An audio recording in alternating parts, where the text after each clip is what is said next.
What's this thing like, and what do you expect on Saturday, man? Yeah, one of the best games, right, in our program's history, right? This is my sixth one. Really just looking forward to the opportunity on Saturday, right? Great team over across town, and I feel like we got a great team as well. So really just looking forward to the matchup. You've got a lot of guys on this team that have not played in this atmosphere, this crosstown thing. What have you said to your guys? I just believe and trust the process, right? I think we're putting together a great game plan from a staff perspective, coaching perspective, right? And it's our responsibility, right, to just respond to that, just trust them and know what they're doing.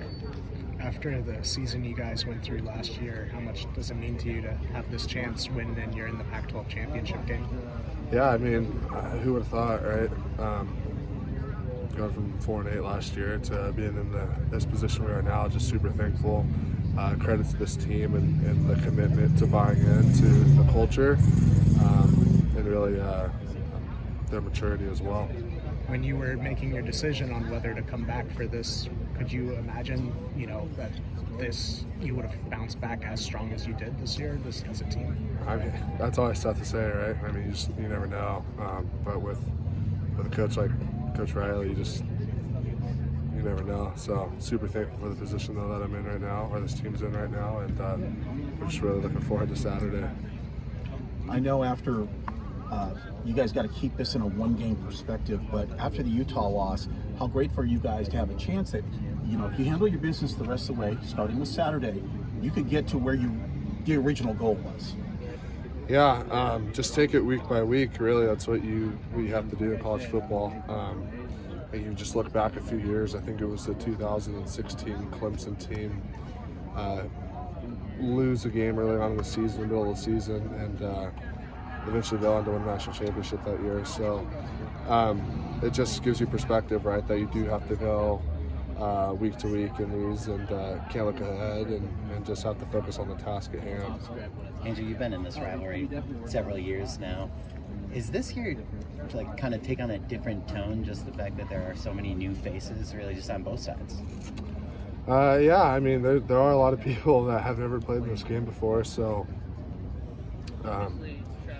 excited that, I mean, we heard that the Rose Bowl sold out, so we'll see what that's like in that packed stadium over there.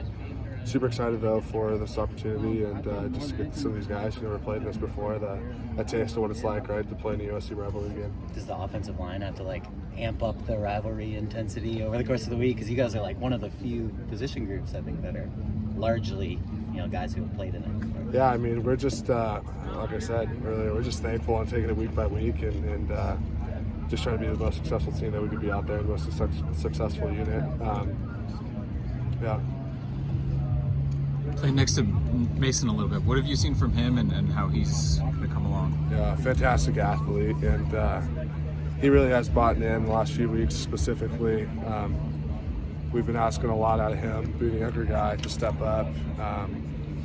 Yeah, I mean, he's doing a fantastic job, and I look back on my career and thankful for what the older guys did for me in terms of helping me out and stuff, and I kind of assume that responsibility for Mason, right, being an older guy now, just kind of help him out as much as I can, encourage him is one of the biggest things, I think, right, just because when you're young, the confidence might not always be there, just because it's challenging to play college football, especially on the offensive line when you're young.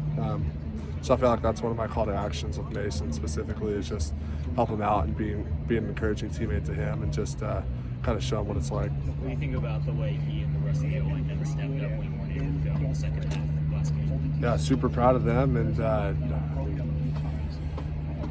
it just shows, right, how much the leadership of Coach Henson and the O-line room specifically, they're buying into him and just trusting what he has to offer, and super proud of that team, the O-line specifically.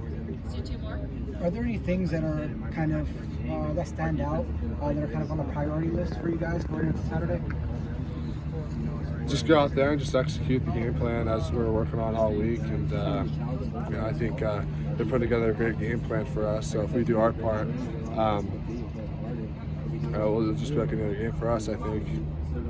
You talked about kind of you never know what can happen and who could say that you guys would be here right now. But was there a point this offseason or even during the season where it kind of started clicking for you, like, hey, we really could be there at the end of this thing? Yeah, I knew this team was going to be special pretty early in the year, just with how much extra stuff we were doing and just the intensity and the sense of urgency, right, that we had throughout the whole calendar year. And then obviously just, working hard throughout camp and everything, and really like our scrimmages that we had throughout fall camp specifically.